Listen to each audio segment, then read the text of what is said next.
Hello, folks. Welcome to the Mindset Artistry Podcast. I'm your host, DiPaolo. Thank you for joining. This is episode number 23. Today, I want to talk about how to stay employed. And why I want to do this is because, I'm a business owner. I have staff. I have employees. And there really is a stark difference between how entrepreneurs, how business owners think versus how employees think. It is important for a staff member, someone who's in an organization, an employee, to understand this, because a lot of times there's a misconception that businesses just have an unlimited amount of funds and, that their value to the company is maybe even way more than what it actually is. And when you do that, you could be setting yourself up for failure, because at the end of the day, in business, when things go wrong, the economy takes a shit, market changes, something perhaps happens internally with your product or service, and revenue starts to get lost, cuts are coming. You could get laid off, you can get fired, you can be replaced. And why I want to do this podcast is how to stay employed and how to make yourself not replaceable, okay? And that's very, very important for someone to understand, know, and kind of have in the back of their mind when they work for a company, okay? And what made me think about this was, I went food shopping recently, and I was in the line, and the guy in front of me was talking to the woman cashier, and he had said, no, I'm off today. Yesterday, I got so much work done. I got more work done in 8 hours than I've gotten done in a really long time. In a week, I got more done, in that 80 hours than I did in a week, or something along those lines. And he was like, my boss should be really, really happy about what I did, because I wanted to get everything done before I had off today. And I'm listening to them talk. So I said, well, what if he's looking at you wondering why your output's not that great every day? What if he's looking at you wondering why you were able to put 100% in, get so much done, but on these other days, you're, a third as productive? And he looked at me like baffled, and that's what I'm getting at, is like, people don't understand the difference between how an entrepreneur, business owner thinks versus how an employee thinks. Like, in his mind, he was thinking, I got so much done. My boss should be happy and proud of me and thankful. When really, why wouldn't your boss look at you and say, well, what the hell are you doing all those other days that you didn't get anything done if you were able to execute and get all this stuff done today and your production was so high?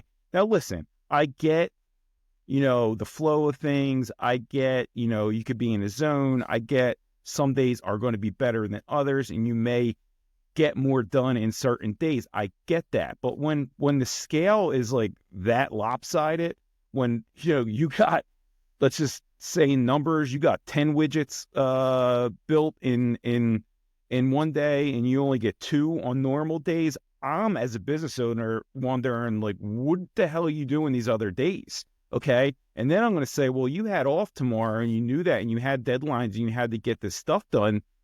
So why were you able to get that all done during this day? But on the other days, your production's at 20%.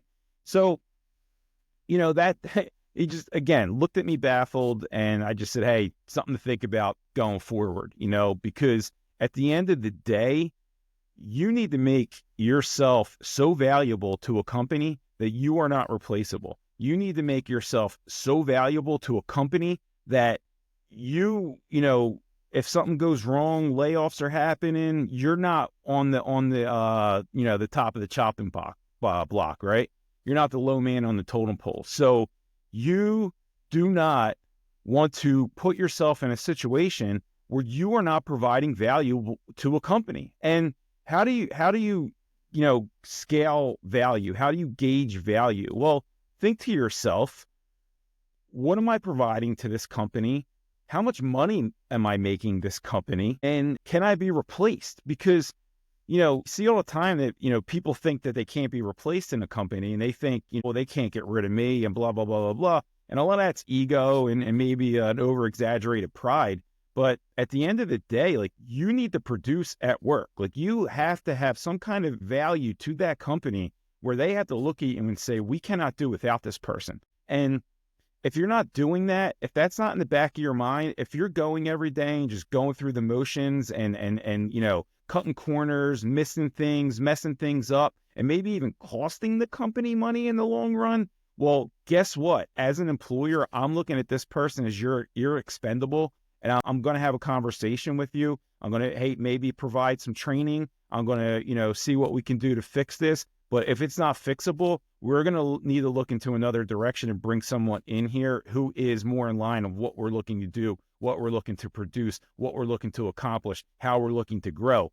And if you're not part of that plan, if you don't understand your place in that plan, then plain and simple, you don't have enough value in that company and you are expendable. And at that point, you may be let go. You may be pushed out. And then here you are looking for a new job, starting over, and you don't want that. No one wants that. And an employer doesn't want that. Like when you invest your time in an employee as a business owner, the time, the money, the resources, the energy, all these different things, we don't want to have that churn and that turnover. We have to consistently bring new people in because these other people just aren't right for the company.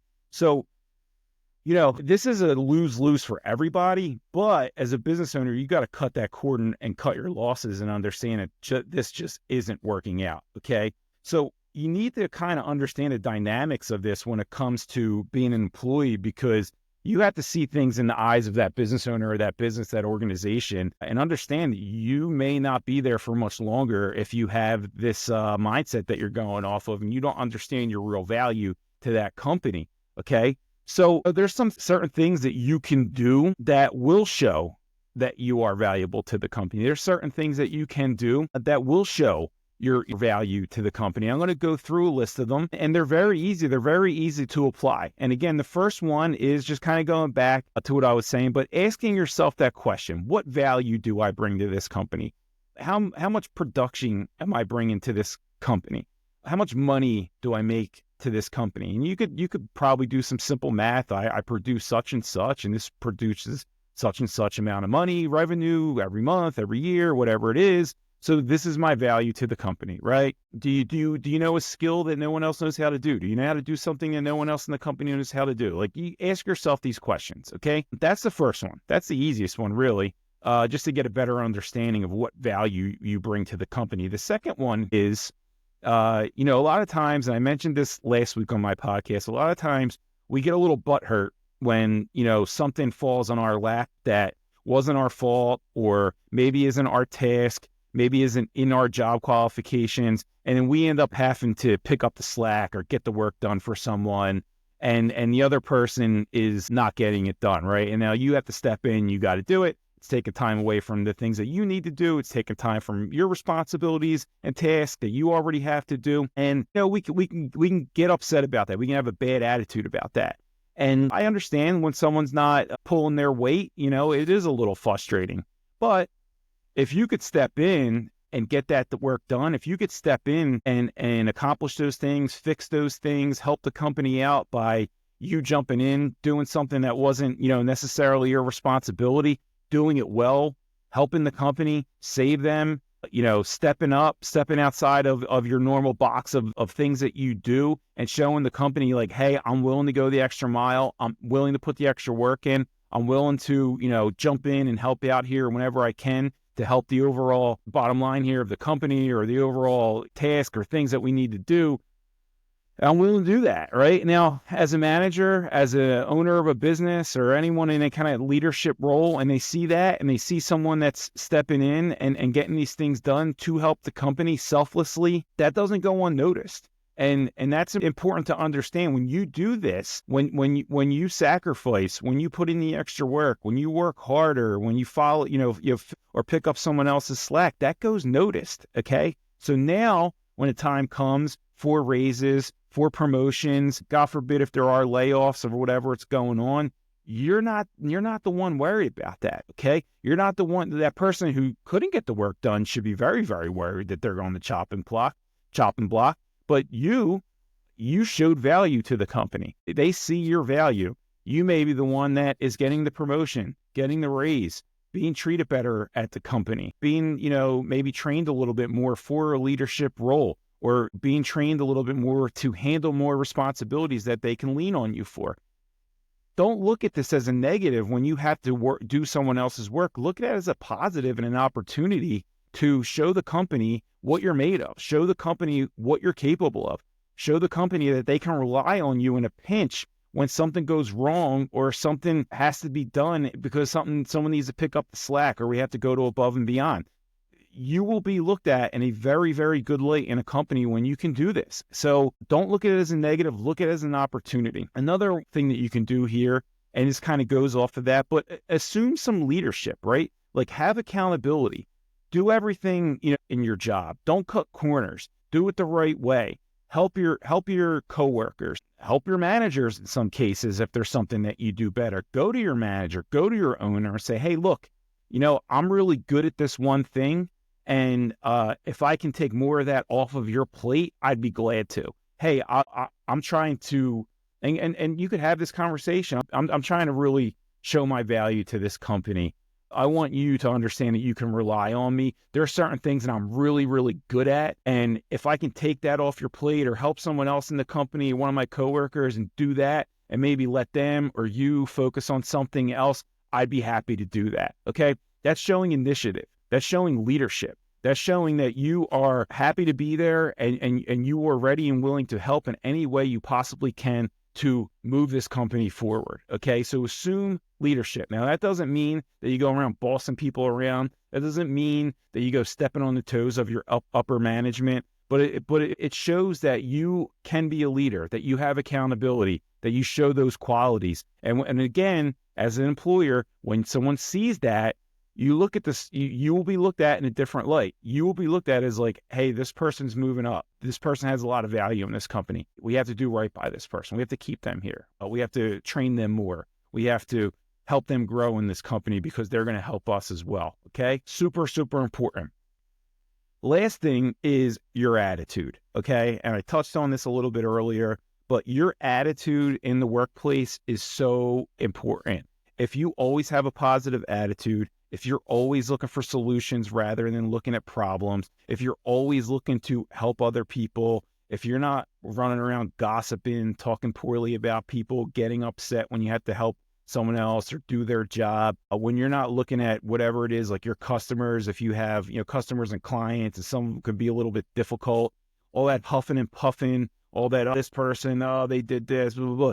No, listen, look, yeah, I get it. There's difficult people, but you can't have a poor negative attitude about that. These are the people that are paying the bills of the company. These are the people that are the recurring revenue of the company. So yeah, are some of them a little bit difficult? Yes, but you cannot have a negative attitude when it comes to helping your customers, helping your clients, because that will trickle down. That will trickle all around. It'll spread like a disease. It'll spread to the coworkers. It'll make you treat other clients and customers poorly because you had a bad experience with this one. You got to nip it in the bud. You got to understand, like, hey, look, this is just how it's going to be. I'm still going to treat them with kindness. I'm going to have a good attitude.